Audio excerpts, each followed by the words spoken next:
And what's your job? Your day job? Okay, so... I mean, day job? Do you call it a day job? It's a 24-hour, 365, 66 days a year job. So air traffic control, not many people know what air traffic control is. Like, even when we met, I was the first person that explained to the audience and to you what air traffic control is. So the best way to describe it for adult audiences, I always say I'm like the Google Maps voice for pilots in the sky.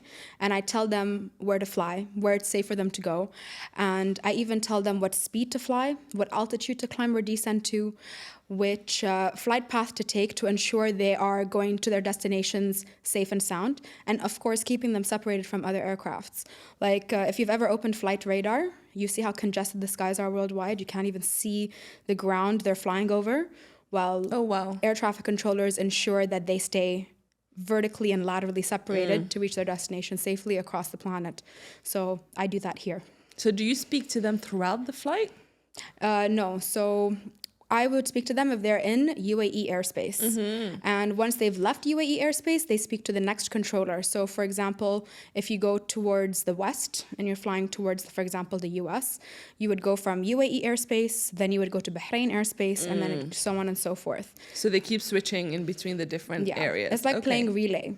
Okay. Yeah. Very cool. Now tell us the way you explain it to kids, because I love that version better. So the way I explain it to kids is... imagine, we all know Spider-Man, I'm assuming, so that's your pre-requirement to understand this. So Spider-Man has his best friend, Ned. And Ned calls himself the guy in the chair. And he begged Spider-Man, he's like, please, can I watch over you? And I am the guy in the chair, or the girl in the chair. So I watch over pilots on a radar screen. And what Ned would do is he would sit and watch over Spider-Man on a computer screen. Now, Ned only had to take care of one Spider-Man and protect him from all the bad guys. I have to make sure that I'm watching all the airplanes and making sure they stay away from one another and are following certain procedures as well, because every country and every unit has their own way of doing things. Oh, wow. And I'm guessing no 2 days are the same, right? No.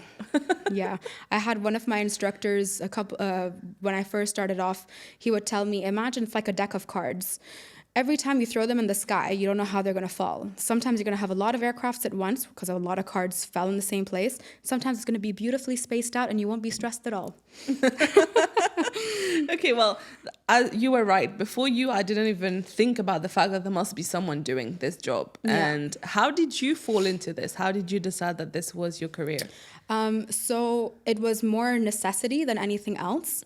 So I was around 17 going on 18 when I found out I had to take over and be like the breadwinner of the household. We had a little negative circumstance that took over when I was growing up, and being the eldest child, I just made the decision that it is my responsibility to take care of my mom and my 2 younger sisters.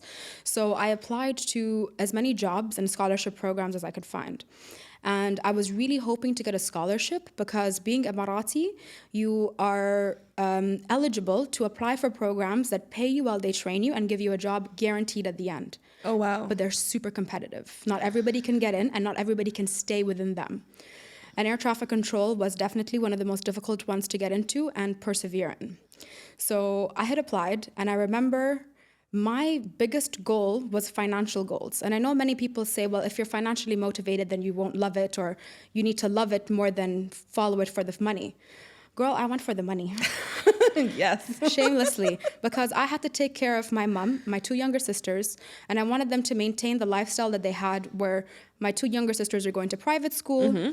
My mother, the home, I didn't want them to be rattled.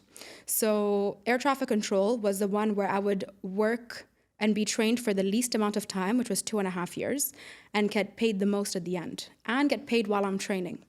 So I said, this is the one I have to get. And so I applied, and I ended up getting invited to do the examinations, and I got in.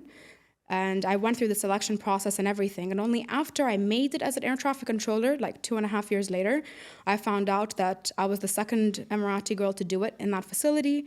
And not everybody gets into such a job, like regardless of gender. People that get accepted into the program, only 1% of candidates that apply worldwide make it into the program. Wow. That's it. And for women, worldwide, it averages it down to 0.2%. Oh my God. Yeah. So, girl, if you're financially motivated, you can do whatever it is you set your mind to if you have the right motive and push. So that responsibility is how I fell into it. And then when I got into it, I was like, oh, I love it. It's so intense. It was almost like I grew up with such a intense upbringing in childhood and household that air traffic control being stressful, I was like, at least this is controlled chaos. At home, you don't know what to expect.